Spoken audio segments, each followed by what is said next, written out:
So this was not classified. I think it was very unfair the way they attacked Michael. He's a good person. The person that was on just happens to be a sleazebag. Deceitful and highly discredited so-called journalist who's made a profession of peddling hoaxes. Absolutely is not, Senator. Were you not listening at the beginning? Senator, I can attest to the fact that there were no classified or intelligence equities that were included in that chat group at any time. The White House is in full damage control after an explosive leak exposed a secret military planning chat accidentally sent to a journalist. President Donald Trump and his administration are firing back hard, insisting no classified information was compromised while launching a blistering attack on the media. The chaos erupted when National Security Adviser Mike Waltz made a catastrophic mistake, adding the Atlantic's editor-in-chief, Jeffrey Goldberg, to an encrypted signal group chat discussing a high-stakes military strike on the Houthis in Yemen. Now Democrats are outraged and demanding accountability.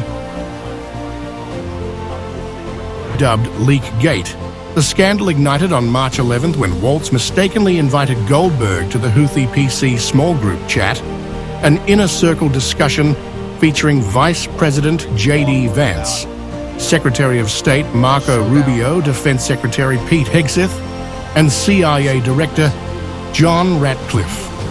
The chat laid out U.S. airstrike plans targeting the Iran-backed Houthis, who had been wreaking havoc on global shipping lanes.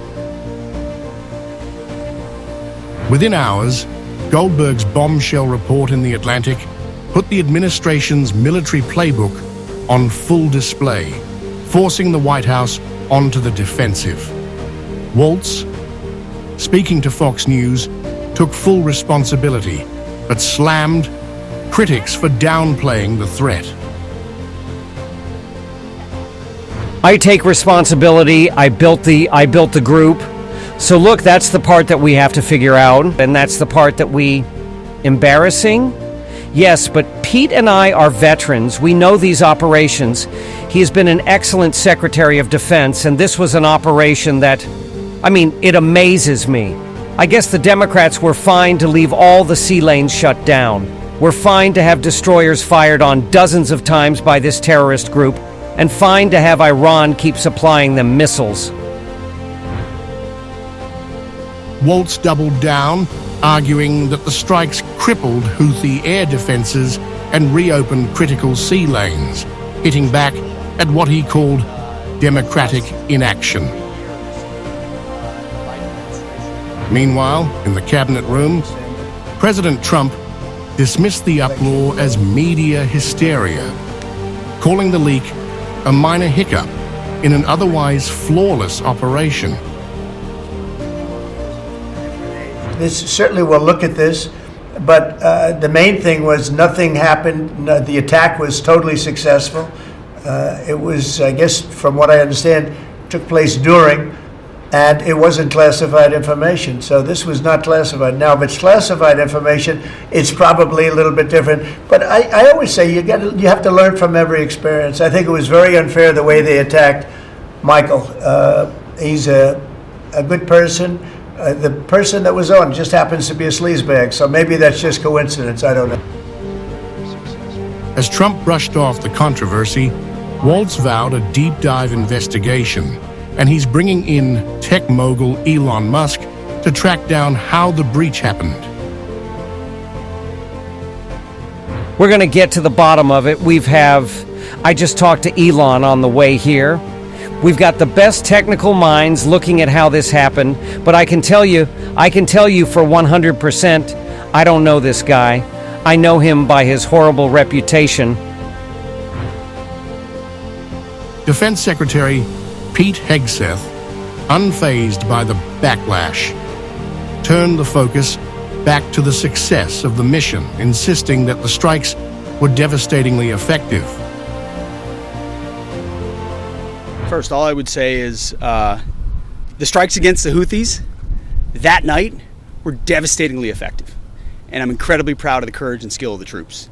And they are ongoing and continue to be devastatingly effective. Nobody's texting more plans. I know exactly what I'm doing and exactly what we're directing, and I'm really proud of what we accomplished, the successful missions that night and going forward. But Democrats aren't buying it. Senate hearing on national security threats turned into a verbal fistfight over transparency, with Democrats warning that this breach could expose even deeper security risks.